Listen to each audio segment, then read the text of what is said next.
Hello everyone. Today we are going to start a new class about active and passive voice. Okay, आज हम एक नई class start कर रहे हैं एक्टिव और पैसिव वॉइस की, जिसका ये पार्ट 1 है, which is introduction. In this part I will tell you what is voice, what are the types of voice and why we are reading the active and passive voice. Okay, तीन चीज़ इस video में हम लोग discuss करेंगे. Voice क्या है, voice के types, और क्यों हम एक्टिव वॉइस का पैसिव वॉइस का यूज़ सीख रहे हैं. ठीक है, why we are learning this, इसको लर्न करने का हमारा मोटिव क्या है. Okay, so I hope this session will be useful for you, आपके लिए यूजफुल होगा. ठीक है, सो स्टार्ट करते हैं हम लोग अपना topic which is active and passive voice. Okay, so firstly we will discuss what is voice. Voice क्या है. ठीक है, जनरली जब हम वॉइस की बात करते हैं, लिटरली मीनिंग जो इसका आता है वो आता है साउंड. जो भी साउंड हम सुनते हैं उन सबको वॉइस कहते हैं. ठीक है, but when we are talking in English grammar, जब हम इंग्लिश ग्रामर में बात कर रहे हैं, it has completely different meaning. इसकी जो मीनिंग होती है वो बिल्कुल अलग होती है. अलग होती है मीन्स क्या, इन इंग्लिश ग्रामर वॉइस की डेफिनेशन क्या होती है. इंग्लिश ग्रामर की में वॉइस की डेफिनेशन है, voice is the form of verb which tell us who is doing the work, either subject or object.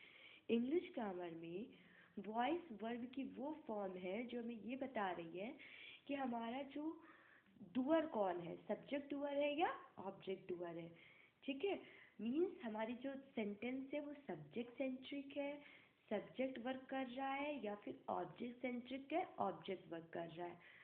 तो ग्रामर में वॉइस का मतलब साउंड नहीं होता है. ग्रामर में वॉइस का मतलब होता है वर्ब की एक फॉर्म, जिससे हमें ये पता चलता है कि सेंटेंस में प्रोमिनेंट कौन है. प्रोमिनेंट मीन्स सेंटेंस में इम्पोर्टेंट कौन है, मेन कौन है, सब्जेक्ट इम्पोर्टेंट है या फिर ऑब्जेक्ट इम्पोर्टेंट है. ये हमें कौन बताता है, हमें वॉइस बताती है. अब दो तरह की वॉइस होती है इंग्लिश में. कितनी तरह की, दो तरह की. There are two types of voice in English. ठीक है, एक होती है हमारी एक्टिव वॉइस और दूसरी होती है हमारी पैसिव वॉइस. एक्टिव वॉइस जैसे कि आप ये लिखा हुआ है which is subject centric voice. Okay, subject centric voice मतलब ये सब्जेक्ट को मेन मानती है, ये सब्जेक्ट पे फोकस करती है. इस पे हम लोग क्या करते हैं, subject plus verb and plus object, इस फॉर्मूले को यूज़ करते हैं. पहले हम सब्जेक्ट लगाते हैं, फिर हम लोग वर्ब लगाते हैं, फिर ऑब्जेक्ट लगाते हैं. यहाँ पे इंपॉर्टेंस किसको दी जा रही है, सब्जेक्ट को. ये सब्जेक्ट सेंट्रिक वॉइस है. सेम एज इसकी अपोजिट होती है पैसिव वॉइस, जो होती है ऑब्जेक्ट सेंट्रिक वॉइस. इसमें इंपॉर्टेंस किसको दी जाएगी, ऑब्जेक्ट को. यानी पहले हम ऑब्जेक्ट लगाएंगे, देन हम वर्ब लगाएंगे, एंड देन हम क्या लगाएंगे, सब्जेक्ट लगाएंगे. ठीक, तो दोनों वॉइस के बीच में डिफरेंस क्या है. सब्जेक्ट सेंट्रिक वॉइस होती है एक्टिव वॉइस, जिसमें सब्जेक्ट को इम्पोर्टेंस दी जाती है, जिसका फॉर्मेट होता है हमारा subject plus verb plus object. Passive voice object centric voice है, जिसमें ऑब्जेक्ट को इम्पोर्टेंस दी जा रही है, और फॉर्मेट क्या होगा, ऑब्जेक्ट वर्ब प्लस सब्जेक्ट. यहाँ पर सब्जेक्ट के पहले प्रीपोजिशन भी लगता है, वो आगे हम रूल में आपको समझाएंगे. ठीक है, इतना समझ में आ गया. हमने क्या सीखा कि वॉइस क्या होती है इंग्लिश में. वॉइस वो होती है जो हमें ये बताती है कि हमारा जो सेंटेंस है वो सब्जेक्ट सेंट्रिक है या फिर हमारा सब्जेक्ट सेंट्रिक होगा या फिर ऑब्जेक्ट सेंट्रिक होगा. अगर हमारा सब्जेक्ट सब्जेक्ट सेंट्रिक है तो उसको क्या कहेंगे, एक्टिव वॉइस कहेंगे, जिसमें सब्जेक्ट पहले आएगा. अगर हमारा सेंटेंस ऑब्जेक्ट सेंट्रिक होगा, जिसमें ऑब्जेक्ट पहले आएगा, तो उसे क्या कहते हैं, पैसिव वॉइस है. तो हमने ये सीख लिया कि व्हाट इज वॉइस, वॉइस क्या है. हमने ये भी सीख लिया टाइप्स ऑफ वॉइस, कितने टाइप की वॉइस होती है. अब इसके कुछ एग्जांपल्स देखो. जैसे हमने कहा ही राइट्स अ लेटर, वह एक लेटर लिखता है. यहाँ पे इम्पोर्टेंस क्या है, ही. ठीक है, यहाँ पे कौन सी वॉइस है, सब्जेक्ट सेंट्रिक वॉइस है. इम्पोर्टेंट क्या है, ही. कौन लेटर लिख रहा है, ही को इम्पोर्टेंस दी गई है. फॉर्मेट हमारा है सब्जेक्ट, फिर वर्ब आई है, फिर ऑब्जेक्ट आया है. तो ये क्या है, एक्टिव वॉइस है. लेकिन अगर हम सेम सेंटेंस को पैसिव वॉइस में लिखेंगे, तब हमारा क्या आ गया, अ लेटर. पहले क्या आ गया, ऑब्जेक्ट आ गया, फिर वर्ब आई, फिर प्रीपोजिशन लगा बाई, और फिर सब्जेक्ट लगा. मतलब यहाँ पे क्या है, यहाँ पे ऑब्जेक्ट सेंट्रिक वॉइस है. सॉरी। तो ये क्या है, पैसिव वॉइस है। यहाँ पे फॉर्मेट हमारा चल रहा था subject plus verb plus object, यहाँ पे फॉर्मेट चल रहा है object plus verb plus subject. ठीक है।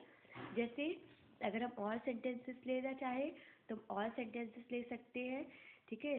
जैसे for example, she does not peel the banana. यहाँ पे सब्जेक्ट हमारा शी है, शी को इम्पोर्टेंस दी गई है। ठीक, इसी को अगर हम पैसिव वॉइस पे लिखेंगे तो होगा the banana is not peeled by her. अब क्या हो गया, बनाना को इम्पोर्टेंस दे दी गई, तो क्या हो गया, वो पैसिव वॉइस हो गई। ठीक, मीन्स क्या है हमारा, सब्जेक्ट सेंट्रिक एक्टिव वॉइस आपको याद रखना है, और ऑब्जेक्ट सेंट्रिक पैसिव वॉइस। ठीक, दो चीज़ें। जनरली जब हम कोई सेंटेंस बनाते हैं टेंस में, इसके पहले आपने टेंस पढ़ा होगा, कोई भी टेंस में सेंटेंस बनाते हैं, ऐसे ही goes to school, I will come to meet you, we are going to market, या we are going to buying some vegetables. कोई भी सेंटेंस हम इंग्लिश में बनाते हैं तो वो किससे बनाते हैं, एक्टिव वॉइस में। हमारा फॉर्मेट, जब लोग टेंस पढ़ते हैं क्या फॉर्मेट सीखते हैं, सब्जेक्ट वर्ब ऑब्जेक्ट। ये फॉर्मेट किसका है, एक्टिव वॉइस का है। तो जब भी हम जनरली सेंटेंस बनाते हैं वो एक्टिव वॉइस से बनाते हैं। लेकिन अब एक क्वेश्चन आता है सॉरी, एक क्वेश्चन आता है कि अगर हम जनरली सारे सेंटेंस एक्टिव वॉइस से बनाते हैं, देन हम पैसिव वॉइस क्यों पढ़ रहे हैं, उसका यूज़ क्यों कर रहे हैं। भाई क्या ज़रूरत है, सारे सेंटेंस को हम एक्टिव वॉइस में ही बनाएंगे, सब्जेक्ट सेंट्रिक ही रखेंगे, क्यों ऑब्जेक्ट सेंट्रिक बनाना है। तो क्या होता है, समटाइम्स कभी कभी ऐसा होता है कि ऑब्जेक्ट और मोर इम्पोर्टेंट देन सब्जेक्ट। ठीक है, किसी किसी सेंटेंस पे ऑब्जेक्ट सब्जेक्ट से ज़्यादा इम्पोर्टेंट होता है, या फिर सब्जेक्ट बिल्कुल ही इम्पोर्टेंस नहीं रखता है। तब हम क्या करते हैं, ऑब्जेक्ट को इम्पोर्टेंस देनी पड़ती है, ऑब्जेक्ट को पहले लगाना पड़ता है। तो क्या यूज़ करते हैं, passive voice.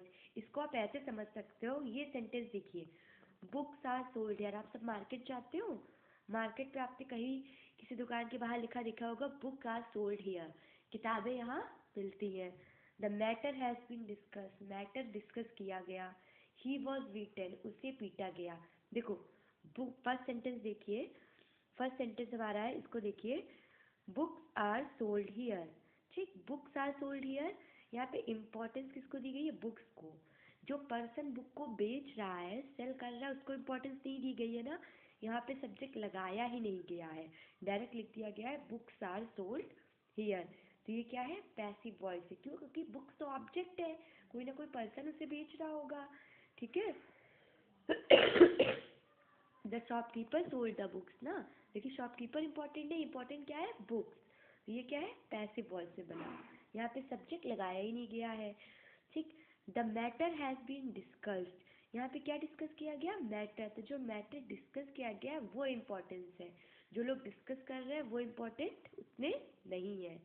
He was beaten, उसे पीटा गया। अभी आप यहाँ पर आपको लग सकता है कि ही सब्जेक्ट है हमारा, तो यहाँ ही सब्जेक्ट नहीं है। ही वॉज बीटन, उसे पीटा गया, तो किसी और ने पीटा होगा ना, वो खुद तो अपने आप को पीट नहीं लेगा। तो यानी सब्जेक्ट जो है वो कोई और है जिससे पीटा है, लेकिन वो इम्पोर्टेंट नहीं है। इम्पोर्टेंट क्या है कि उसे पीटा गया है, तो ये भी ऑब्जेक्ट है हमारा। तो इन तीनों सेंटेंस में अगर आप देखेंगे तो सब्जेक्ट यूज़ ही नहीं किया गया है। तो कभी कभी ऐसा होता है जब सब्जेक्ट बहुत लेस इम्पॉर्टेंट होता है तो हम पैसिव वॉइस पे सब्जेक्ट लगाते ही नहीं है। अगर हम लगाना चाहें सब्जेक्ट तो हम लगा सकते हैं, इनमें सब्जेक्ट क्या लगा सकते हैं, books are sold here by the shopkeeper, the matter has been discussed by the members, he was beaten by some boys. कुछ भी हो सकता है इसमें सब्जेक्ट, बट क्योंकि सब्जेक्ट इतना इम्पोर्टेंट नहीं है तो कभी कभी हम सब्जेक्ट नहीं लगाते हैं।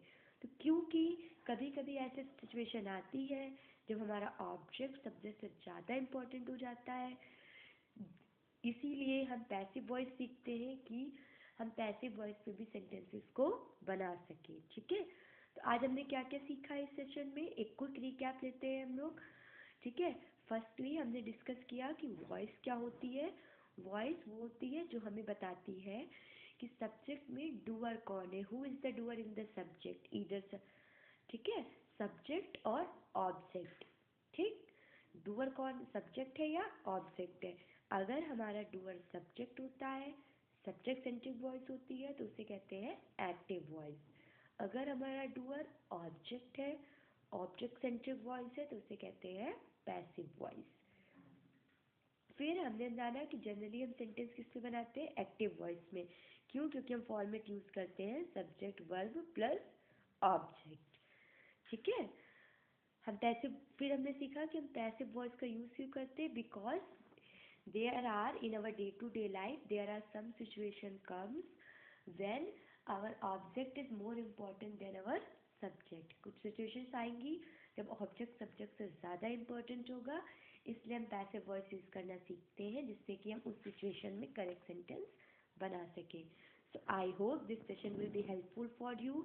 आपको at least active passive voice का introduction मिल गया होगा कि active passive voice होती क्या है and हम कितने टाइप की होती है और उसको क्यों सीख रहे हैं। ठीक है।